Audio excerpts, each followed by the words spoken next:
Passionnés et créateurs, bonjour à vous. Nous nous retrouvons aujourd'hui, non pas pour une recette de cuisine, exceptionnellement, mais pour vous présenter mon cadeau de fête des mères. Nous avons donc investi, surtout ma fille, dans un hachoir à viande qui se monte donc sur le Kenwood Chef Gourmet.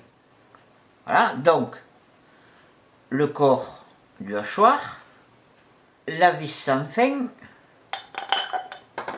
une lame, et des grilles.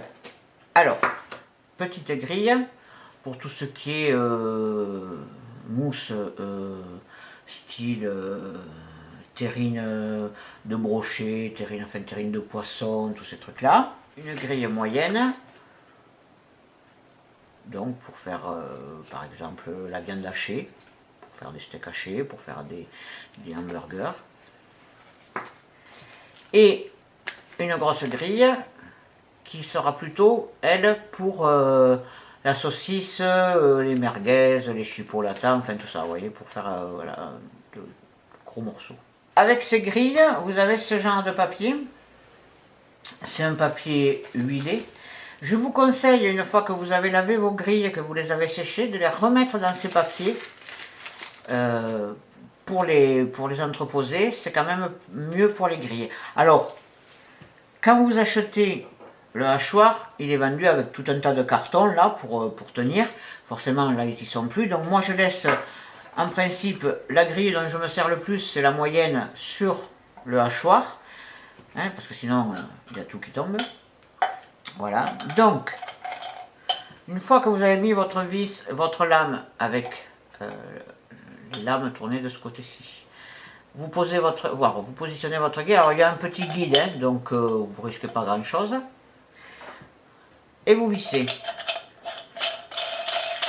Bon, et vendu avec donc cette sorte de griffe là pour serrer. Alors ne serrez pas à mort. Hein. Moi souvent j'ai un peu de force dans les mains, je le serre juste à la main. Ça sert surtout pour dévisser parce que à force de tourner, il se coince un petit peu, et à ce moment-là, pour dévisser, c'est quand même plus pratique de faire avec ça. Mais je vous dis, moi, je serre à la main, et c'est suffisant. Donc, une fois que vous avez ça, je vous montrerai après, donc vous le fixez sur le Kenwood. Vous avez cette partie-là, c'est pour déposer votre viande, pour mettre dedans. Alors, la viande, moi c'est rare, je la mets directement là. Mais par exemple, si vous faites des nems et que vous mettez le vermicelle de soja, vous allez voir que de le poser là, c'est bien parce que comme ça, une fois que la vis sans fin a pris un fil, il vous embarque tout. Donc c'est très bien. Voilà.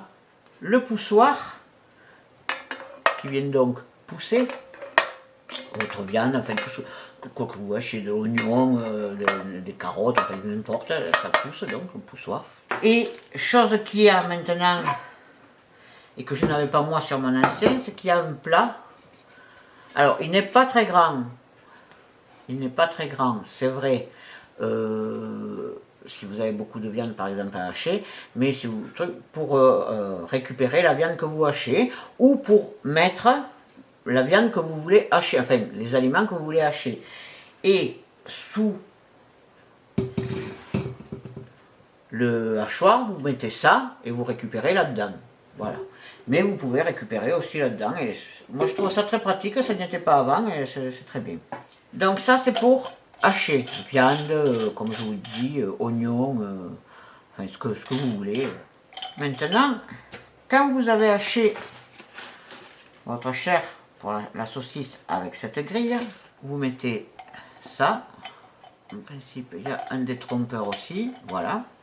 Pour la saucisse, vous mettez cet embout.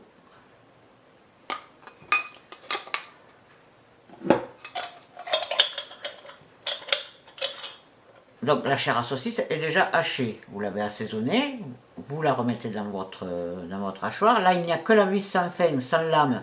Donc, vous mettez le boyau ici, et donc, quand vous faites tourner, ça pousse la chair à saucisse, vous tenez comme ça, vous faites venir et vous obtenez la saucisse. Donc ça c'est pour la saucisse, ça c'est pour chipolata ou merguez par exemple, ou toute autre chose, saucisse que vous pouvez faire, hein, voilà, mais pour des petites saucisses fines. Donc vous commandez le boyau chez votre boucher ou dans un supermarché.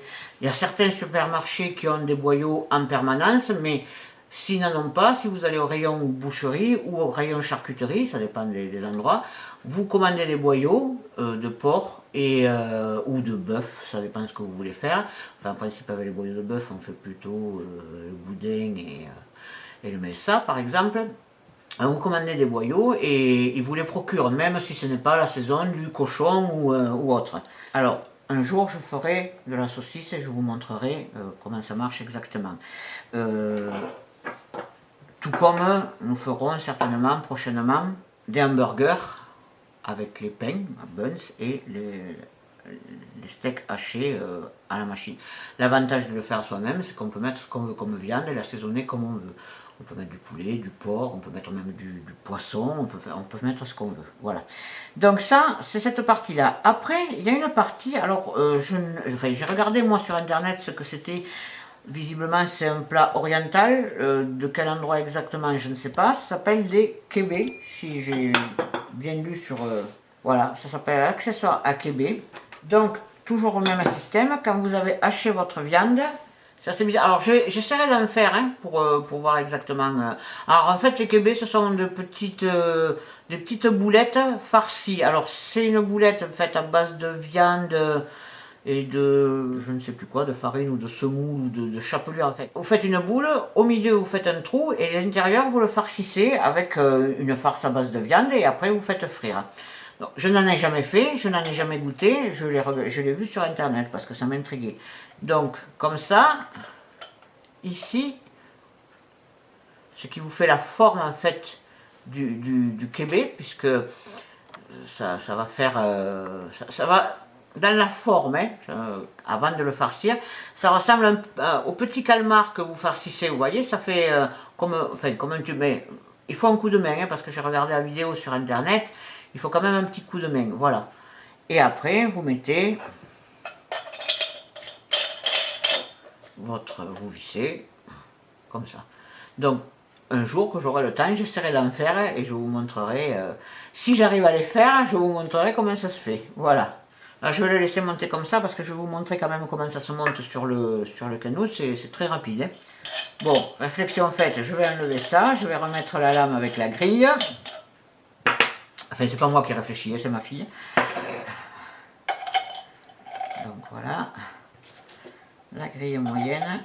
Alors, je crois qu'une bonne partie des choses passent au lave-vaisselle, mais moi je ne le lave jamais au lave-vaisselle, ce genre d'outillage, après vous faites comme vous voulez. Et les grilles, je les lave, je les essuie et je les laisse sécher dehors, bien comme il faut, avant de les remettre dans le papier. Bien les nettoyer surtout, parce que comme en principe on hache beaucoup de viande, qu'il y a du gras, il faut quand même que ce soit bien propre. Le poussoir, très pratique, il s'ouvre, et à l'intérieur, on peut ranger tous les accessoires.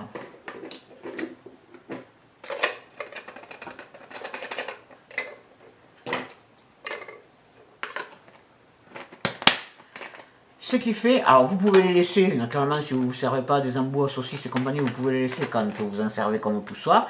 Et l'avantage c'est que vous avez tout là, c'est quand même assez gros, alors avant de le perdre, bon il faut y mettre de la bonne volonté. Donc vous savez toujours où sont vos accessoires. Je vais vous montrer maintenant comment ça se branche sur le Kenwood. Voilà, donc vous enlevez ici, ouais, ça c'est très facile à enlever. Alors bon, vous ne tirez pas quand même comme un sauvage pour ne pas le casser. Donc là, je vais tourner un petit peu le robot.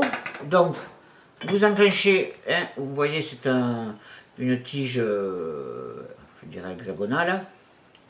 Donc vous l'enclenchez, vous tournez, votre hachoir est monté. Voilà. Donc naturellement quand vous avez fini, eh bien, c'est le contraire, hein. Vous le sortez. Oui, c'est très simple à monter et à démonter.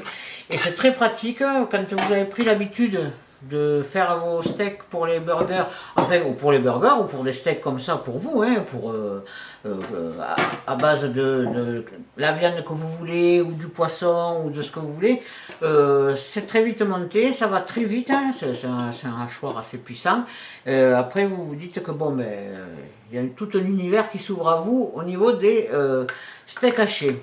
Voilà pour mon cadeau de fête des mères. Donc bon, je n'ai pas eu que ça, mais le reste je vous le dis pas parce que ça ne vous regarde pas. Je voulais vous le montrer. Alors je tiens à vous signaler aussi que dans les prochaines recettes que je vous montrerai, je dirais le Kenwood ou le robot Kenwood parce que vous savez maintenant que j'ai un cooking chef gourmet, enfin que nous avons. Donc je ne vais pas à chaque fois dire le cooking chef gourmet, je dirais le Kenwood ou le robot. Vous saurez quand même de quoi je parle, hein. Petite précision quand même, comme tous les appareils Kenwood ou autres, hein, vous avez un petit bouquin pour vous dire comment vous en servir. Mais bon, quand même relativement facile. Je vous dis, à part pour le kébé, enfin les kébés, alors j'espère que je le prononce bien parce que, bon, voilà. À part pour les kébés parce que c'est particulier, sinon après, pour tout ce qui est haché, il n'y a pas de souci. Et pour la saucisse ou les chipolatas, il faut un petit coup de main parce qu'il faut tirer effectivement le boyau au fur et à mesure que le Kenwood pousse. Donc je vous conseillerais, si vous en faites au début, de ne pas aller trop vite, de ne pas faire tourner le robot trop vite. Et vous accompagnez donc la saucisse avec les mains là jusqu'à ce qu'elle tombe dans l'assiette dans laquelle vous l'enroulez. Et en principe, il n'y a pas de souci. Alors là aussi, ça ouvre des horizons parce que vous pouvez donc mettre ce que vous voulez dans vos saucisses, que ce soit des herbes, que ce soit des épices, que ce soit... voilà. Vous pouvez faire ce que vous voulez. Ça ouvre des horizons, vraiment. Voilà, donc je vous ai présenté façon de parler, mon cadeau donc de fête des mères. Et je vous dis, alors pas la prochaine fois parce que on va quand même essayer de faire une recette, un dessert avec le Kenwood. Mais d'ici quelques semaines, on vous fera donc des hamburgers maison, le bun, pour vous montrer comment on fait la pâte avec le Kenwood et le haché. Alors, je ne sais pas encore ce que je ferai comme haché, mais bon, voilà, vous verrez que bon, on peut laisser libre cours à son imagination. Merci à tous d'avoir regardé ma vidéo. N'hésitez pas à me poser des questions ou à me dire en commentaire ce que vous avez pensé de cette présentation.